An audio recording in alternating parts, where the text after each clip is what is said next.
Hi friends, Telangana రాష్ట్ర రైతులందరికీ అదుర్పే శుభవార్త. రైతు బంధు డబ్బులు ఎప్పుడు పడుతున్నాయి, మరి ఎన్ని ఎకరాల వరకు పడుతున్నాయి, ఏ డాక్యుమెంట్స్ సబ్మిట్ చేయాలి, ఏ డాక్యుమెంట్స్ సబ్మిట్ చేయకపోతే మరి మీకు ఈ రైతు బంధు డబ్బులు పడట్లేదు, మరి ఏ జిల్లాల వారిగా పడుతున్నాయి తెలుసుకున్న ముందు లైక్ చేయండి, షేర్ చేయండి, సబ్స్క్రైబ్ చేయండి. లైక్ చేయడం వల్ల వీడియో ఇన్ఫర్మేషన్ అనేది అందరి ముందరికెళ్ళి చూపిస్తుంది. ఇక లేట్ చేయకుండా అయితే వీడియోలోకి అయితే వెళ్ళిపోతాం ఫ్రెండ్స్. ప్రతి ఒక్క రైతుకైతే తెలంగాణలో మన సీఎం రేవంత్ రెడ్డి గారు 2 కోట్ల అప్పు తీసుకొని సెంట్రల్ గవర్నమెంట్ నుంచి ప్రతి ఒక్క రైతుకు రైతు బంధు డబ్బులు ఇవ్వాలనేసి కేటాయించడం జరిగింది.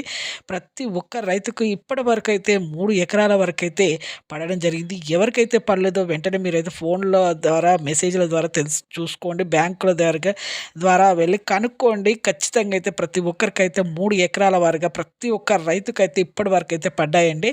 ఇక నుంచి 6 ఎకరాల వరకు కూడా మేము వేస్తాము, క్రెడిట్ చేస్తాము అనేసి ప్రతి ఒక్క రైతుకైతే హామీ అయితే ఇవ్వడం జరిగింది మన సీఎం రేవంత్ రెడ్డి గారు. ప్రతి ఒక్క తెలంగాణలో ప్రతి ఒక్క రైతుకు మేము సహాయం చేయడానికే మేము ముందుకొస్తాము. ప్రతి ఒక్క రైతుల గురించే మేము ఈ యొక్క ప్రతి ఒక్కరికి గురించి రైతు బంధు డబ్బులు వేస్తాము. ఈ 6 ఎకరాల వరకు ఇప్పటి వరకు 3 ఎకరాల వరకు అయితే వేశారు. ఇప్పుడు 6 ఎకరాల వరకు అయితే వేస్తామనేసి హామీ అయితే ఇవ్వడం జరిగింది. అలాగే మీకు బ్యాంకు పట్టా passbook xerox, Aadhaar card xerox, eKYC చేసుకోవాలి. అలాగే బ్యాంకు పాస్బుక్ అయితే రన్నింగ్లో ఉండాలండి.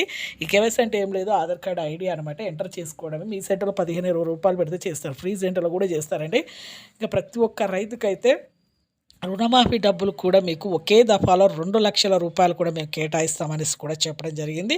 క్రెడిట్ చేస్తామని చెప్పడం జరిగింది. చూసారు కంటే లైక్ చేయండి, షేర్ చేయండి, సబ్స్క్రైబ్ చేయండి.